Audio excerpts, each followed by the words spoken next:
How do you partner with life, with spirit, with the greaterness of it all to create whatever it is you are motivated or desiring to create?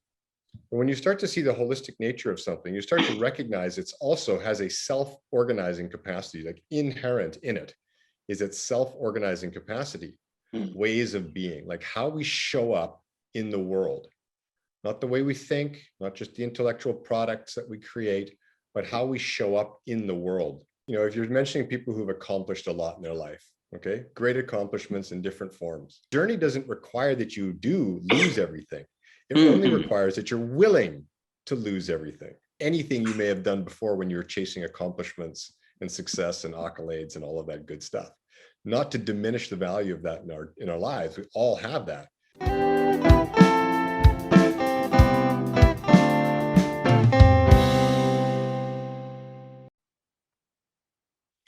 Okay, so today we have with us Leon VanderPol.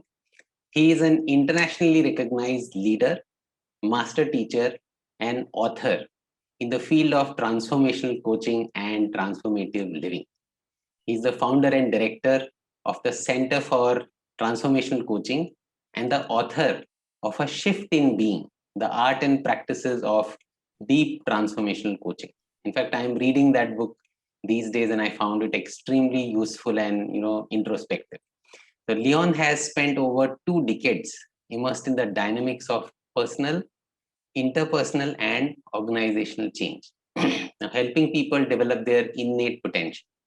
He works with people from around the world to grow into new paradigms of personal experience, those born of the awakened mind and heart, which invites us to drop below the surface level engagement with life situation, explore the boundaries of our existence, and tap into our most authentic self.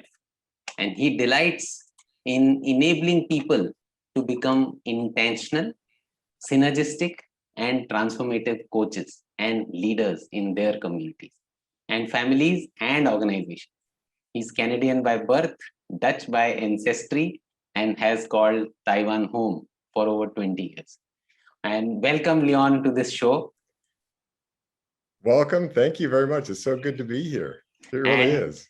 And I'm actually very happy and to look at all that work you've done, reading your book, and I can totally resonate with the work you do of personal transformation. And as I was reading your book, a lot of things got clear to me as well on what I've been doing for the last 25 years. Yes, I think there's a reason I'm on your show here, that there's a resonance in the work. Yes. And so this show is focused on learning leadership lessons, through authenticity and through real life stories. So, give me a bit, tell the audience a bit about, your personal life journeys, some of the key milestones in your life. Yeah, it goes back to, I had a very normal childhood, I would have to say, growing up in Canada. There was nothing unusual about it. I think life really started for me when I finished university and I decided to first travel the world with a backpack, which was this massive eye-opening experience because, you go into the world, at least back then, hey, we didn't have the internet. We didn't have the ability to see cultures. This was 1993, right? What I had was my dad's National Geographic magazines. Okay. And I remember looking at those for years thinking, man, these are some out there cultures and places and the colors. And I just wanted more than anything to go see all of that. So I finally had my opportunity following university. I took a year to backpack and explore the world.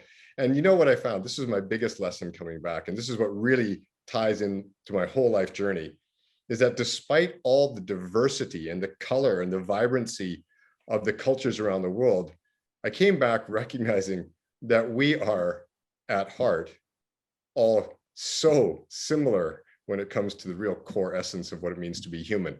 And I think that realization, because people would say to me, hey, Leon, like you must have seen so many cultures. I was like, yeah, I did. I saw it. It was wonderful. And then there'd be this, but underneath all that, it's amazing what we can find there, the similarities in our humanity. And so that led me to a longer journey. First, I went to the States for some years doing consulting work with Deloitte and Touche. Then once I sold my soul to that for a few years, I decided to return to Asia, where I had fallen in love. And I just kind of found my way through Asia, eventually to Taiwan. But again, it was always about two things. One, on the surface level, what is my life purpose? Like really finding that work for myself, like my soul calling work on the surface level. But then underneath, the journey into, it's always a journey, right? A journey into becoming the person for whom that soul work is possible. And I will tell you this, just just to wrap up, like in my whole life journey, despite kind of moving around to many countries and working in different capacities, what I always found was that the greatest challenge for me in doing my life's purpose was that I was seeking this idea that it was out there, that I could find it. And once I found it, like I landed on it, I would just go do it. I was completely ignorant that there was this, what I call this underlying becoming process, that I needed to become the person for whom that work, that high dream, was even possible. And when those two finally intersected, when I became the person for whom that high dream was possible, then the work just flourished. And there was never been a sense of seeking or looking since then. It's always just been an expansion of that soulful calling. Yeah. So that's, in a very big nutshell, that's some of my life, right? Yeah. So I think I can totally relate to the surface or the external world, where you go to the periphery of the circle and then come back to the center, something like that. And so would you like to throw a bit more light on this analogy that you have a tree and you have fruits outside? So you see a very calm person in Leon now, who can handle a lot of things, who have coached leaders and leaders of leaders and help them transform. So now below this is the soil and roots, which means I think the core narrative. So can you let us through how did this narrative change over life for you, and which now enables you to coach so many people and coach coaches as well? Yeah. Well, I think it's a narrative that many people share. And it is something that begins with, at first I looked outside of myself until I realized that it was all inside of myself. That kind of narrative, I'm sure we've all heard this before. So noticing that there was a kind of maturation process that had to happen there as well, that at first it was a seeking for something that it felt like a prompting towards, like there is something more to life than I'm aware of, something far greater, a greater intelligence. And there's something in me that is compelling me to understand what this is.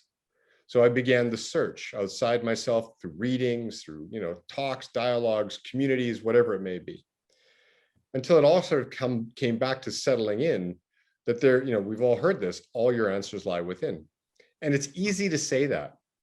It's so easy to say that, but to come to the point where that is the fulfillment of your highest truth, and you begin to live into that, then it seems like the roots go really, really deep. And for me, I've always been a very spiritual person, and very much part of this whole journey for me has been understanding the spiritual nature of my existence, not just as an individual, like I'm a soul, for example, but to understand what it looks like to partner with life in a kind of spiritual capacity, where I look at this greater intelligence that is at play, this evolutionary intelligence, these higher consciousness, and what does it look like to partner with them, to really then create from them. So once I kind of came into myself, and it was like, okay, so within me, I know there is this intelligence, this capacity, this expanding awareness that I can live through. The roots got a bit deeper into the soil. And I began to draw from that ideas, not just for, let's say, like I feel bad today, maybe I should do something to communicate with my higher self or with spirit that I feel this way, but what would it look like to create a book, a business, a leadership team, whatever it might be, in a sense of absolute partnership with this greater intelligence. Sometimes I just call it spirit with a capital S, like just spirit. Everybody can define it for themselves, what that is, but to create in and through it. So it went beyond just the answers are inside of me. It went beyond that. It went into the answers are inside of me. And once I can land in that space, it's like the roots begin to draw the water and the nutrients from the soil. And that is a creative capacity. And I find that a lot of people are not yet quite familiar how to create from the deepest place within themselves in partnership with life. So that's kind of where my roots are. And I'm still fascinated by this question. How do you partner with life, with spirit, with the greaterness of it all to create whatever it is you are motivated or desiring to create? So what I'm noticing is that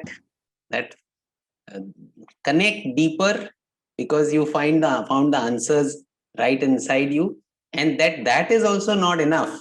Then the partnership, you just connect with not only others, but connect with the spirit with the capital S. And and I think at least whatever my understanding so far is, when a person is totally connected with the whole, then they'll take care of everything else which is needed. They will just know. So and they will all the stakeholders will get taken care of, rather than how mentally I'll check things. I will get guided into filling it wherever. Changes everything. You're right, because you said it exactly. You connect with the whole, from the whole in yourself, because now you're sensing the wholeness within yourself. No longer are you motivated by egoic drives and egoic needs to succeed or achieve or to be seen as, and all that ego stuff that can get in there. And you're sort of saying, okay, so once I've moved past that into this sense of this is me, there's another level. So it's not so much that it's not enough, but there's this next kind of level or step to it. And how then do we partner in this way? And when you do, you start to see, as you said, the holistic nature of it all. Indra's web, everybody becomes connected to everybody and everything becomes connected. So when you start to view life like that, quite naturally, like you don't have to go seeking whole just emerges as a perceptual form, then you naturally start to lead and live into that perceived wholeness. So a lot of people are talking about systemic coaching or systemic, development in organizations. But here's what I found is that it actually arises, the capacity to see the system, the whole, the interconnectedness between everybody and everything arises naturally and organically when you yourself are connected into the whole within yourself. So we don't have to go, in a sense, seeking for it. So leaders who are, seeking to create a company that really is systemic in nature and seeing the interconnectedness and treating each other in this way have to make sure that they first and foremost are operating from that place within themselves, because it arises naturally. And when it arises naturally, it's very easy to communicate to others because it's coming from that authentic place, not just something I read in a book. Oh, that's a great idea, systemic, whatever. It's something that is the nature of my own experience, which is really something. I wonder if it is worth, not, you can't just equate it to the internet and the operating system of a computer, but something is like that. Your operating system is aligned, and then how well are you connected to the internet of life? Yes, the matrix kind of thing. Right? Matrix. Are you connecting to the matrix? Yes, the matrix of life, like with a capital L, life. And then when you start to do that, everything shifts. You begin to perceive people differently.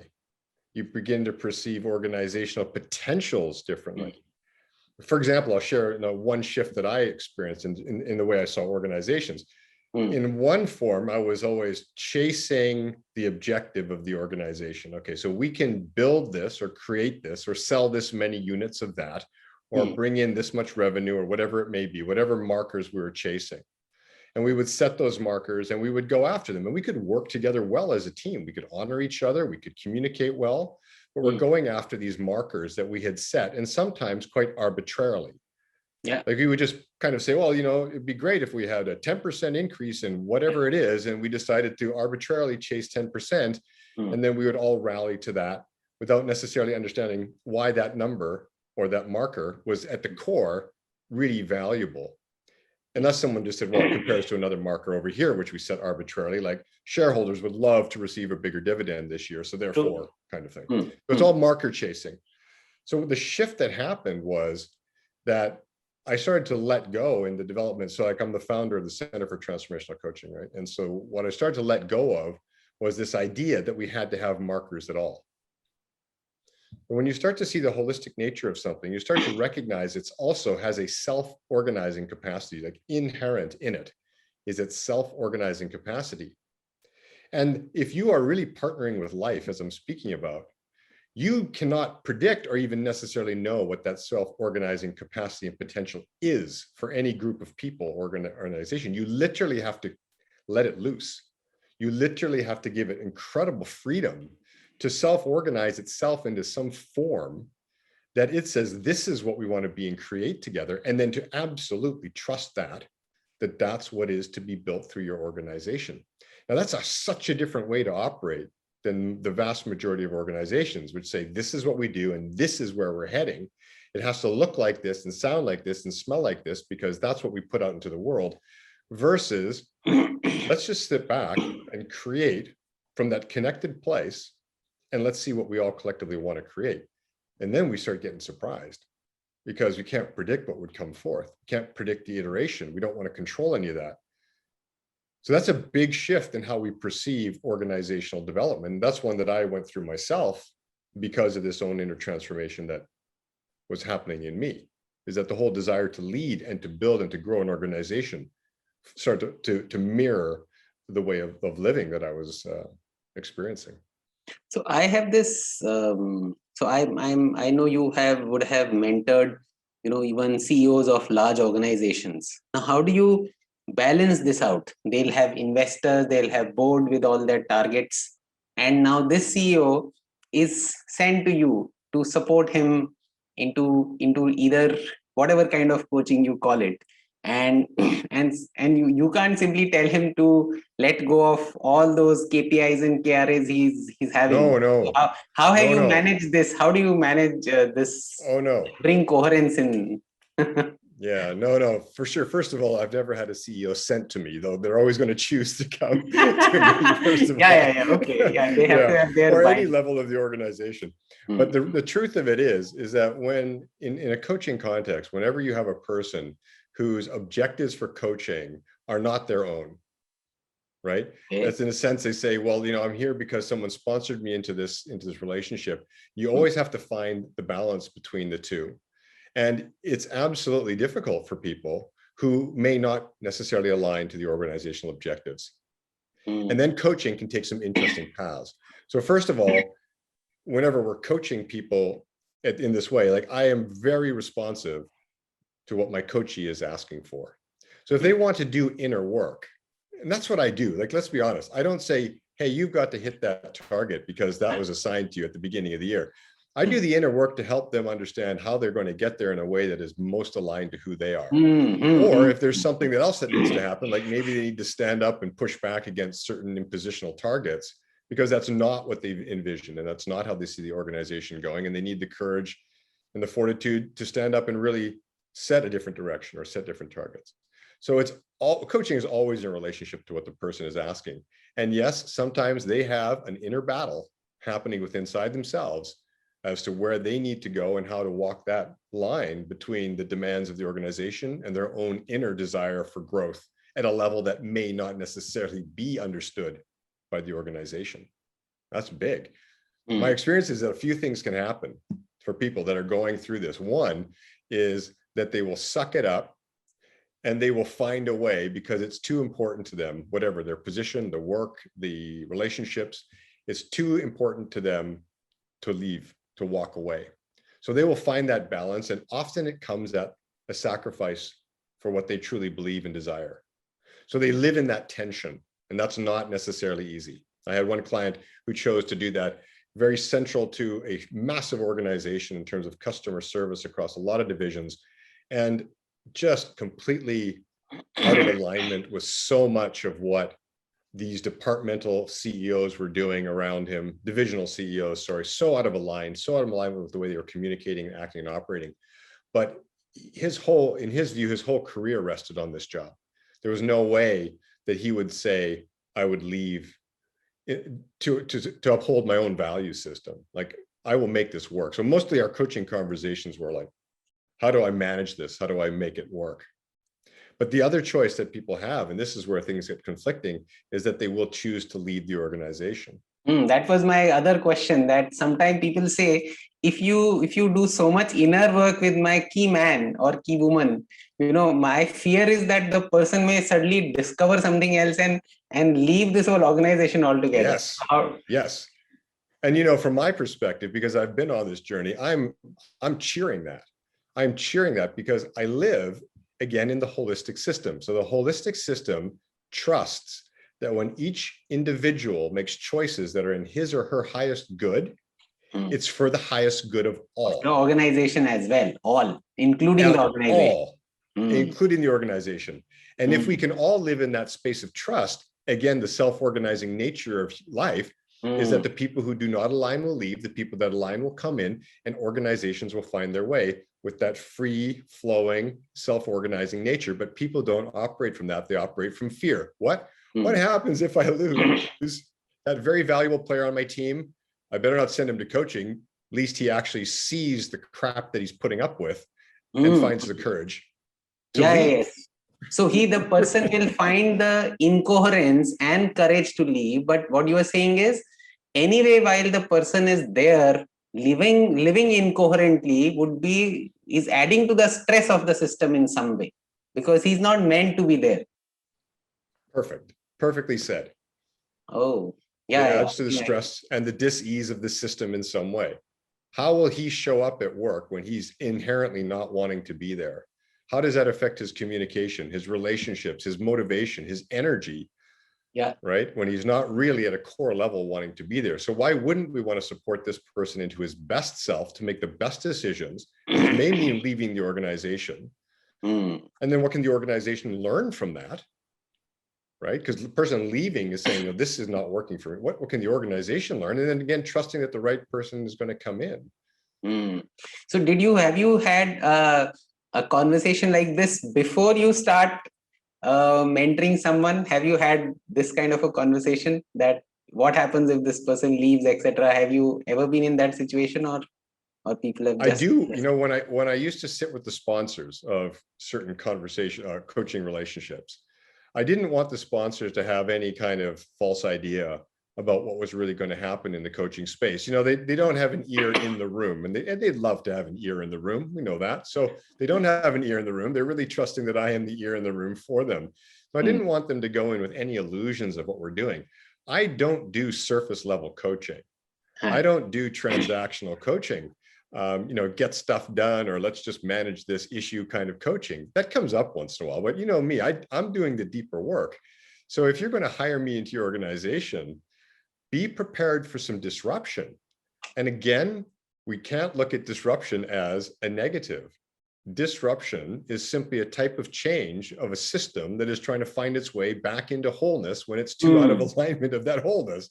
So disruption is going to come in different forms when people are truly given the space to look at their inner operating system, as you called it, right? The inner operating system. And when they really look at it, they start questioning, why am I choosing this? Why am I saying yes to this thing which is not aligned to me? Why am I in an organization who doesn't live its values, though they're posted on every wall? Why am I still here? And when they start looking at those, I'm not saying that comes up in every coaching context. I'm not saying that. Yeah. But if you're going to work with me, you can expect that people may go there with me. And then be prepared for that kind of. So I do have those conversations with sponsors so that they are eyes open going in. Yeah. So while we are at this point, I was reading your book where you distinguish between transactional coaching and the transformational coaching and the deep coaching in between. So can you, for the audience who are maybe leaders of different kind, I want you to distinguish between these kinds of coaching. And my intention is also for leaders watching this, choose, okay, is this my time for transformational coaching, or transactional coaching is okay for me? So what is the difference, and how would a leader decide? Suppose if he or she has to sign up for something or push his organization to sign up for something, how should a leader decide? Yes. Okay, so I put them on what I call in the book a continuum, like a coaching continuum. Yes. So on one side of the continuum, we have transactional and the other side transformational. And I have this overlap in the middle that I call developmental coaching. Yeah. So deep coaching is actually a form of transformational, and it's way at the far side of the one continuum, or the deep end, right, of the continuum. So transactional, I simply define as very surface level, issue-based, results-oriented coaching. Okay, so it's transactional in the sense that people come with an issue and a challenge, and the coach is there to really help that person think differently about their problem, maybe explore options, different perceptions, different potentials for behavior, to kind of figure out a way to resolve or solve this problem or situation, and then to go back into their days and weeks and kind of implement what they've spoken about. The next week they come back in, it may repeat that. Sometimes they're short-term objectives, sometimes longer. But the main thing is we're not really diving deep into the person's inner operating system, like their deeper belief structures, their value systems, why they experience life the way they do, why they make the choices they make. We don't really go there. It's more just at the surface, okay? So then the transformational, go to the other side, is again, it's going to be about really looking at that inner operating system and not just making minor upgrades. So you can think of it like you get your iOS and you get the upgrade for it. That's nice. That's kind of transactional coaching. We just upgrade the system a little bit, but the core system doesn't remain the same. But if you get a completely new operating system in place, for example, let's say you got iOS Sierra and you upgrade to Big Sur. Okay. That's a rewrite. There's a massive amount of change happening in those significant revisions of the operating system. It's kind of like that. We're really looking at why we experience what we experience. And we start to look at our ways of being in this world. And that's the differentiator. Ways of being, like how we show up in the world. Not the way we think, not just the intellectual products that we create, but how we show up in the world, our way of being. And when you start to look at people's way of being and to facilitate growth at that level, like I'll give you a very simple example, okay? Let's say a leader is experiencing a lack of, say, confidence. Maybe around certain authoritative figures, he has an inner collapse of confidence, starts to feel less about himself, weaker about himself, okay? So we can work at a transactional level, which is, okay, so how do I manage this? When I show up in front of these people in a meeting and I start to notice myself feeling diminished, how do I handle this? And we can strategize and create some options for developing a bit more confidence or appearing more confident. But the transformational end, we're kind of looking at, okay, so if he's saying to me, I want to be confidence, I want to embody it. I don't just want to manage it. I want to be that confident human being. I want it to radiate from every pore in my body that I am confident. And I don't mean bragging confident. I just mean a confident, centered human being. Well, that's something, because they're going to have experienced that shift once in a while, but it's not their lived reality. So the coaching experience becomes one of, how do you then embody this way of being, not just once in a while, not just occasionally when you're with certain people, but as your way of being. And when to do that, it means we have to look at what gets in the way. And now we're going deeper. We're looking at old structures of belief, thought, emotion that often go back quite some time to childhood development, for sure, for many people, early childhood experiences. And then we start to, work on clearing that. So we remove the barriers to the embodiment. So this is a very different kind of coaching process than simply, okay, coming in and say, I don't feel confident. What can I do to feel confident? Let's talk options, strategies, solutions, actions, implement those, how they go. Very different. So here's, from a coaching perspective, the coach needs to be comfortable working in beingness versus doingness. So that's a good way to look at it, being versus doing. Beingness coaching versus doingness coaching. And most coaching in organizations is doingness coaching. So your other question was, how do we, how does a leader choose? Yeah, From my what is he ready perspective, for? What is he ready for? what is he ready for? Right. So every leader needs to make this decision for themselves. And I'll be honest, many leaders are not ready to really look at their deeper stuff. Why? Because it's risky. Yes. It's risky. So quick client story, because I know you like the story. So here's, right? So again, the client showing a lack of confidence in the face of authority figures. Okay, this is a real story, by the way, not just an example. Okay, so let's look at it. Goes way back to childhood when this person was taught from a very young age to be absolutely obedient to authority. Teachers, parents, grandparents, you name it, right? Become that very good kid. Don't speak back. Don't, do it. So of course, naturally going through university schooling, that's just reinforced. Be the good student, be the good son, on and on and on. So now here he is, 50-year-old man, carrying that little boy forward because he's never dealt with it, never looked at it. And we're talking about it. So we've gotten to the point in our coaching where he says, I now know what's at the root of this. I can see it. And then he says to me, Leon, but can we do this next year? Can we do this next year? In other words, can I delay this? Can I put this off for another day? Why? Because it's too disruptive now, Leon. It's too difficult. It's too disruptive. Can we just work on managing it? And guess what? That next year never came. Because if he was really going to look at that, then what's going to happen is he's going to start to look at all the decisions he made out of fear of authority. And he might follow the dots and connect the dots to see that right where he is today, he's there because out of fear of something. That the decision to work in this company at this time and to be with these people is out of fear of something. It's disruptive work. So leaders will choose not to go there because they're afraid of the disruption within themselves that it'll cause. And then they see it as putting things that they valued at risk. My reputation will be at risk. My finances will be at risk. What will my family think of me? All this fear-based thought just swirls out. And while it's much better than that I just stay in where I am, don't do that deeper work, or just do it a little bit, just a little bit. But don't, I mean, I'll read a book about becoming a better leader. I'll take some good workshops on becoming a better leader and improve my communication, but I am not, and I'm not looking at that deep down stuff because that's too risky. So a leader who's ready for the work is one who's ready, who's just had enough of that putting it aside, and has said, I am so ready to look at these things in me that stop me from being my most authentic me, my real me, my true me, and making decisions that align to that. I'm so tired of making decisions out of fear or living out of my egoic fear structures, worrying about this and that. I'm so done.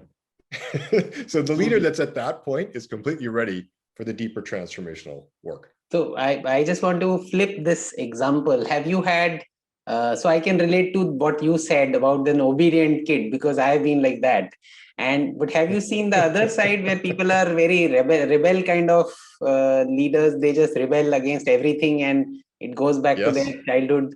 And even they found they also don't want to risk sometime the transformation. It's the same thing. It's the same thing. So we cultivate personas. Yeah. And we become known for those personas, even if it's me as the rebel leader. Yeah. Right? I am that. I can't stop being a rebel. I've always been a rebel. And again, it doesn't mean that, there's anything wrong with being a rebel. It's nothing to do with right or wrong. It's got to do with we create personas. And then when we start to recognize that they're simply masks that we wear, if I take off this mask, then who am I? Yes. Who am I without this mask? I've been this mask for 30 years or whatever it is. And if I take this one off, even coaches have this. I was hearing this coaching conversation the other day where this guy was talking about how he walks into coaching conversations in corporates, and the persona he puts on is as the professional coach who gets results. So that's a persona. He puts on that mask, walks in the front door. Inside, he's not so sure. He's questioning his value. He's questioning whether he can deliver results. He's questioning it all. But man, you put on that persona and you walk in. So in service of authentic living, if you take that away, then he stands naked in front of folks, proverbially naked, very vulnerable and open. And then he's asking, well, then who am I, and how will people see me? And if am I going to get any work being this authentic coach? I better put my professional mask back on. It's safer to live through that than take a risk and go down that path. So coaches do it too. So a coach with a mask on is interacting with a leader with a mask on. Welcome to the world of transactional coaching. And if people are saying, well, no, I don't wear masks, as a coach, I don't wear masks, and as a leader, I don't wear masks, I would invite everyone to question it, because I think to some degree, we all do. We all are concerned with how we're perceived, and we have developed personas to help the world see us in certain ways. And when those drop, and they do take time to drop, and they will drop, that's when authentic self arises. And that's when things get really good. But it's not an easy journey. It's not a quick journey. And it's really not for the faint of heart. Let's put it that way. Not for the faint of heart. So coming back to, I think, your childhood. So what did you, while you were doing this whole transformation journey, I'm sure you would have introspected a lot on your own life. And what did you notice? What kind of programs or childhood challenge you had? Any story behind there? Oh yeah, of course. There are loads of stories behind that. So I'll just share the one that was one of the biggest ones for me. And one of the biggest ones for me was fear of being visible. Oh. Okay, so to go back to my childhood, when I was very young, I was often teased for the way I looked. My ears stuck out too far, my nose was too big, whatever it was. I was often teased. And naturally, I'm an introvert. Like sitting here with you, I may not appear as an introvert. But what I mean by introvert is not that I'm shy or timid. What I mean is that I very much enjoy my own company. I am perfectly being alone for long periods of time. And I can be quite happy in the world that way. And then, so you take an introvert, and then you add to that being teased and ridiculed for being small or short, and which I was also a very small child, smaller than my peers. I kind of went into a shell of not wanting to be seen. I didn't want my photograph taken. You see pictures of me in childhood, but there's a camera there. I got my hat pulled down as far as I can on my face, if possible, right? And I'm not happy because there's a camera there. So I had this fear of being seen. And that went all the way through, because as I started to grow as a coach and started to want to put my work in this world, and this is in the beginning of 2005, 2006, that area here, the internet is also now really taking off. And I'm not comfortable. I'm finding myself petrified at the idea of being seen on the internet. And coupled with that, being seen for this authentic self, I mean, it was just this double fear. Like, I wanted to speak about life and spirit and connection and love, and I want to speak about these things, and nobody's talking about these things, at least not in my world. And then on the other hand, I don't want to be seen, visibly, physically seen. So I had to work through all of that. I remember I wrote a story, it's on my blog, called Standing Naked in New York, because it felt like I had to come out of this little cave and stand on the side of a road in New York City with no clothes on. Like, that's what it felt like. That the whole world, New York City, was going to go by just laughing at me standing naked in the middle of the road. So that was my journey into becoming what I call being seen. And there's still elements of it play. I'm not saying that somehow I've outworked all of this so that I'm perfectly free of that. But it was a long journey in looking at roots of self-denial, self-loathing, self-shame, because it was influencing my choices. Well, maybe I won't do this video. I'll just do a recording instead, because that way I won't be seen. Making my first internet videos were some of the hardest things I had ever done in my life. And for many people, it's just a joke today. Like, make a video, you take your phone, you make a video, you don't even think about it. It's so second nature to make videos. For me, it was one of the hardest things to make that first video, just because I was being seen, potentially, by the world. Oh, very interesting stuff, right? Yeah, a lot of pain in there, a lot of angst, right? But it Yeah. was affecting my ability to do the work that I was here to do. And if I didn't work through that, then how could I be How would that you which I help desire to others be? to show up? To help others to show up fully and completely as themselves, standing naked in New York. Great. Wow. Right? Let's do it So, together. yeah.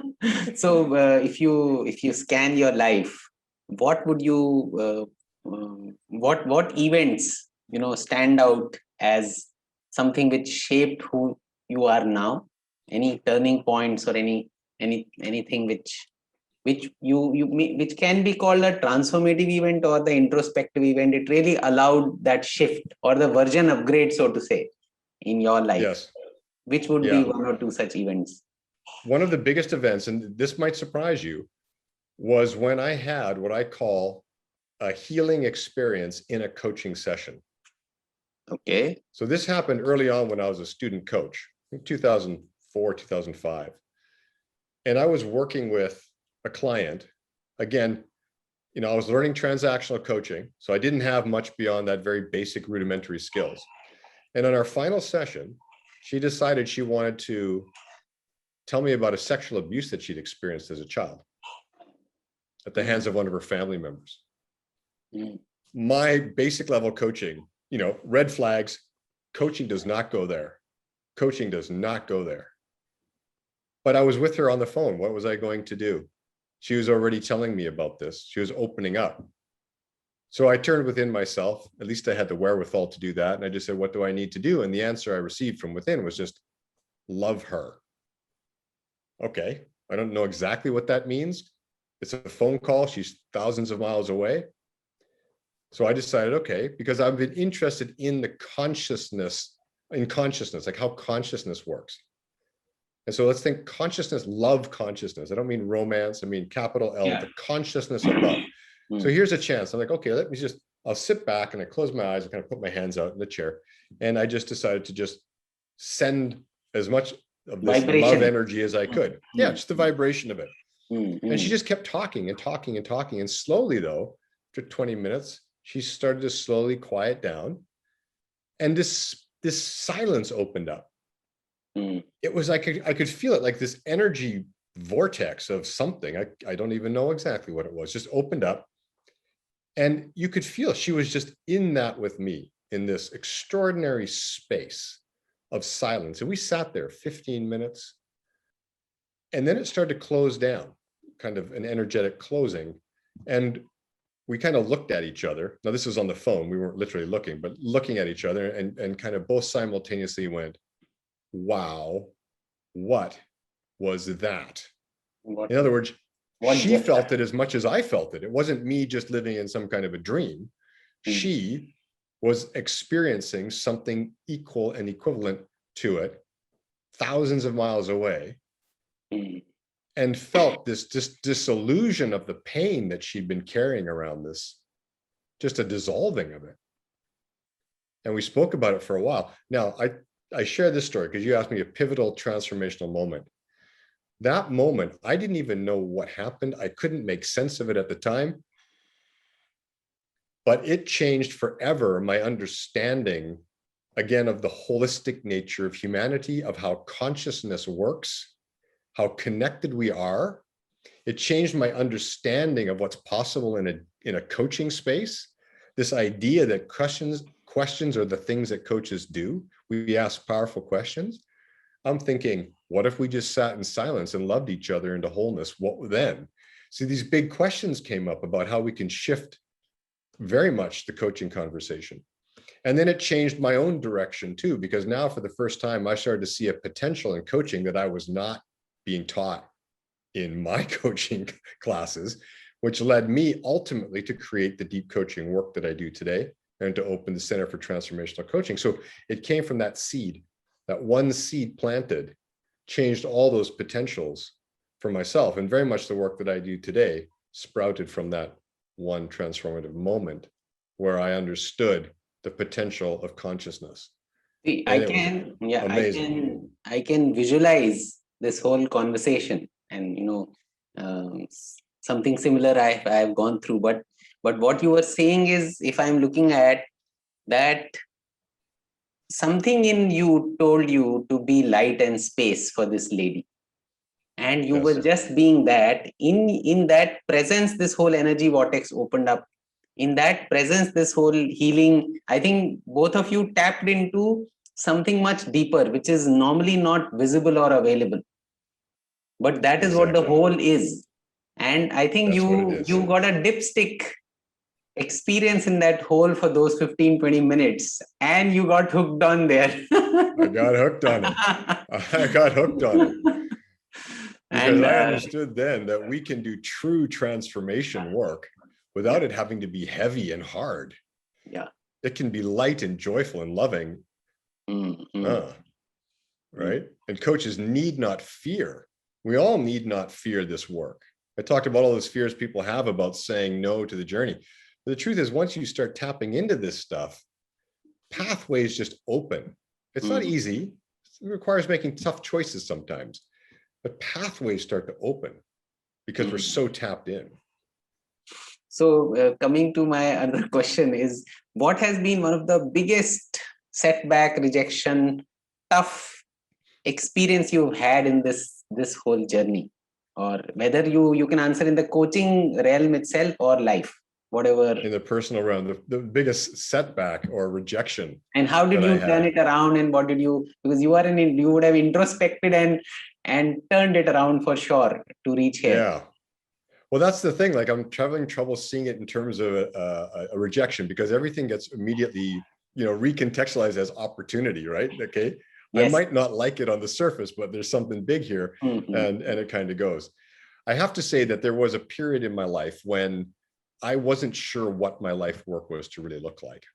And many people on this journey of really coming into themselves are into a journey of coming in to know what their true work is in this world, beyond the masks, beyond the needs for this success or that reputation. What is my true work? What is my soul calling? And it's not, as I said before, it's not just there. It's not written on some blackboard in the sky that says, right, you need to be this kind of thing. We have to kind of find our way into it, or it finds us. And at one point, I was so lost on that path that I had this piece of paper. I still kept it. I had 11 projects and opportunities that were speaking to me, that were possible for me. And I was excited by them all, not sure which one was to be it. And the hardest period that I had ever went through was when each of these collapsed, one after the other, because I was putting so much time and energy and passion. Surely this must be it. This must be the one. Look at all the energy around it from the people I'm with, and the pot, bang, hits the wall, falls apart, sitting there in dust on the table. Oh my goodness. Well, I guess maybe it's this other one. And I had 11. So it was one after the other that would collapse. Whenever I thought it was it, this is the one, it would collapse, a pile of dust. And to go through a grief period after every single one, like the emotional toll that took, the doubt I started to feel, the shame that I couldn't make these things work. One by one by one, they fell. And that was the hardest period of my life, because I had no explanation for it. I couldn't understand why. I'm giving everything to life. Why are these things collapsing on me? What am I meant to do? Why are these people over there? Yeah, I'm thinking, like, why are these? One of my clients said this to me, which is, why are all these people who are totally corrupt making millions of dollars, and me, who just wants to love the world into existence, can barely get a client? That wasn't my client said that, but it was kind of like me thinking the same thing, right? It's just like, I'm doing all this good work from the heart and soul that I am. How come things are collapsing rather than building? Right. And that's when I had to learn the hardest lesson of all. Trust with a capital T. Trust. I mean, can you trust this? Collapse and collapse and collapse and collapse 11 times. Can you trust your fondest dreams, if you will, collapsing in a pile of dust in front of you? Can you take that? Can you trust it? And I didn't. Of course I didn't. I was naive. I didn't quite know. No one told me what it really meant to trust. So I just trusted a little bit. But surely I resisted the collapse of these ideas, these ventures, these projects. I resisted it. This can't be right. I would lie in bed at night, shaking my fist at the universe, right? Cursing. Yeah, until I learned to trust.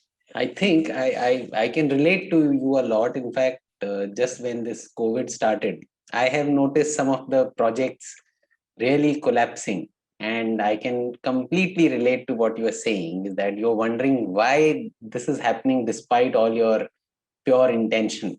And Yes. and I keep asking this, and I think the answer I also get, that trust the universe. And I was talking to Ashu, who I'm really thankful, who connected me to you. And in her book, she was talking about be an instrument of universal love. You know, so embodying that is very different than understanding. And Yes. so, but I can relate to 11. I can totally understand you. 11 horses you have on which you have betted your life, and you realize none of them is going to deliver. And how do you really handle the associated doubt, shame, and embarrassment? And how do you show up? Yeah. How do you really Yes. show up to people who matter to you? They're watching you. Yes. And a lot of them have seen your journey. And how do you handle this collapse? I can totally relate to what you're saying. And so how did you come out of it? Or Well, I sure didn't handle the collapse very well, I'll tell you that. Who I am today and who I now I look at collapse as like, okay, if not that, then what? If not that, then what? So I'm always asking the question, well, if not that, then what? So it's very easy to transition. But here's the thing, like all those 11 fell. And then one day something just landed. There was a little email in my inbox and it said, the International Coach Academy is looking for a volunteer to help us with a webinar series that we're doing with experts in the coaching field. We're looking for someone who would like to learn how to host webinars online. Volunteer. It's just a little thing. That little thing changed my entire life. I said yes to that opportunity. I said yes to being a volunteer for the International Coach Academy to do this one small project with them. That one small project 6 months later led to me becoming a faculty trainer. That opened up my world because it was an online organization. Suddenly I was standing in front of, in the classroom space, people from over 40 or 50 countries. Suddenly people are calling me from all over the world saying, Leon, there's something in the way that you teach. I want you to coach me. And I'm having experiences that are very different than I was doing in my leadership and all that coaching I was doing. Very different kinds of experiences. The whole world opened up. I developed a whole form of coaching that was so different than I was teaching in ICA because of the kinds of people that started to come to me from all around the world. People who I now see are on a journey of what I call awakening and transformation. I didn't have words for it necessarily back then. I didn't understand the dynamics of transformation back then, but I started to work with them. Everything opened up because of that one email that dropped into my inbox. I never saw that coming, ever. I didn't put this universal thought out there. I'd like to do a webinar series with some random coaching organization. Can I please do this? But it changed everything. Trust. I was thinking that, out of those 11 projects, you would have intended at least one to come true. And universe was adamant that I have to shift you out from this whole work. Exactly. Got to wipe it clean. And I can relate to that. Very, very interesting. And trust in the bigger scheme. So what would you say has kept you anchored in turbulent times? I'm sure you have handled a lot of turbulent times internally, as well as maybe in different sessions. And so what narrative keeps you anchored now? I'm glad you said keeps it now, because if we go back again, we can see how badly I handled it. No, but that line I remember, your mess becomes your message. Every master was once a disaster. So those two lines I always, carry with me. Yeah, I always say your transformation is what ultimately enables transformation. If I haven't walked through that mess and that minefield, it's very difficult to be a true way shower for others, right? Yeah. It's not coming from a book. It has to come from the fire of experience. So Yeah. what anchors me now, and I've spoken to this already throughout, is that right now it feels like such a strong partnership with life. And I'm life, spirit, the greater consciousness, everything just feels like it's part of this. Now, that doesn't mean that I don't question things once in a while. Like I don't once in a while come to a point where I'm like, well, what's next? And how come I don't really feel aligned right now? Or how come things feel a little bit disconnected? I still have those moments when, it's humanity, right? We get bumped off.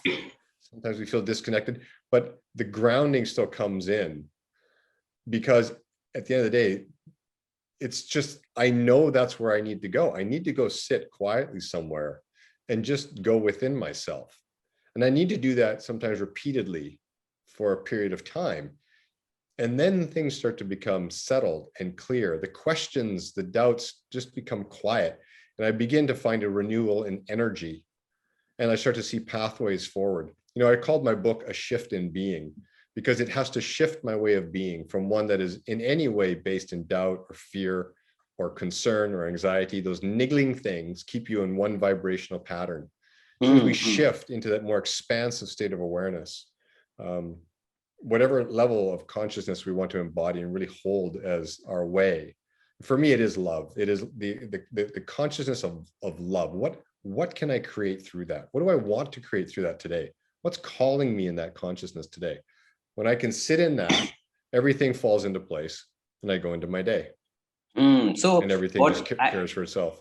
I remember in your book, you were talking about, you explain ego very well, and the separated self, which also keeps you anchored in how you are different from others. So you were saying that feeling separated and all these doubts, disbelief, first is awareness, the realization that I am disconnected, and then getting into reconnection as if my internet is off. So rather than still trying to do everything, I just look back, what is happening? Is the router gone or whatever is gone?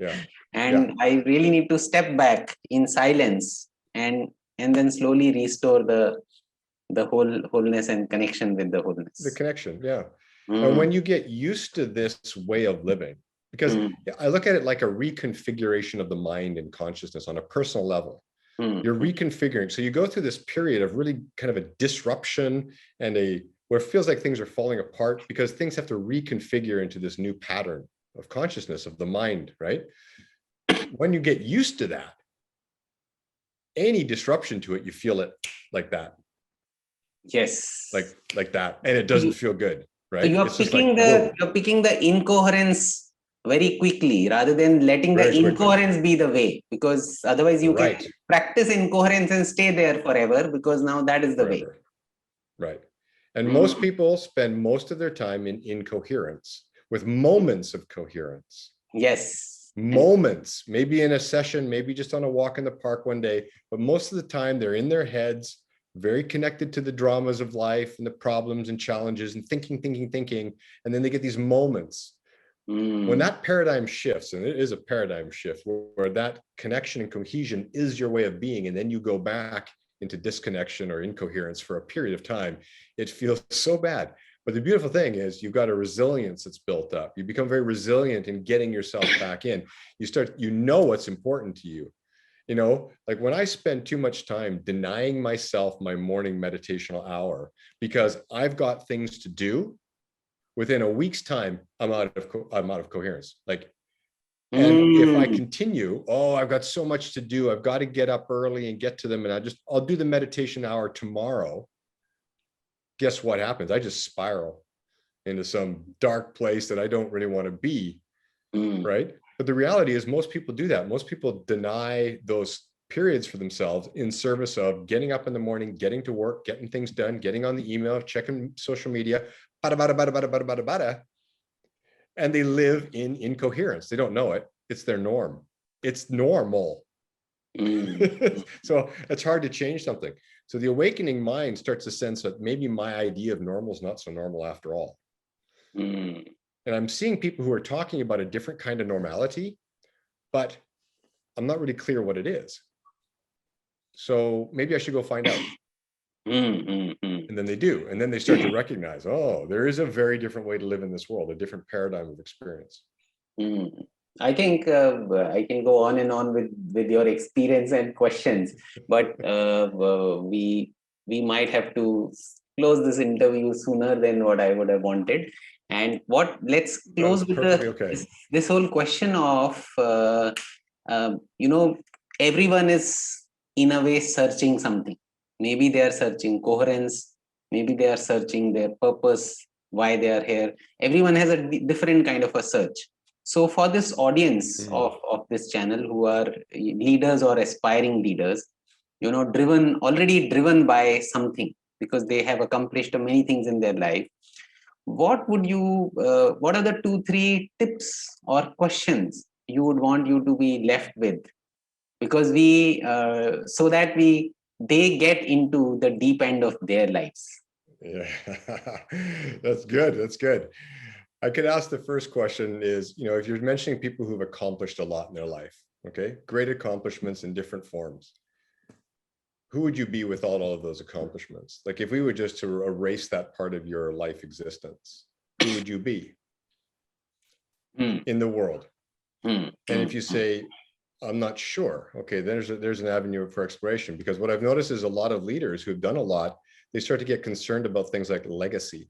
But that's just another form of another mask that they put on to show the world that they have been worth something in this world.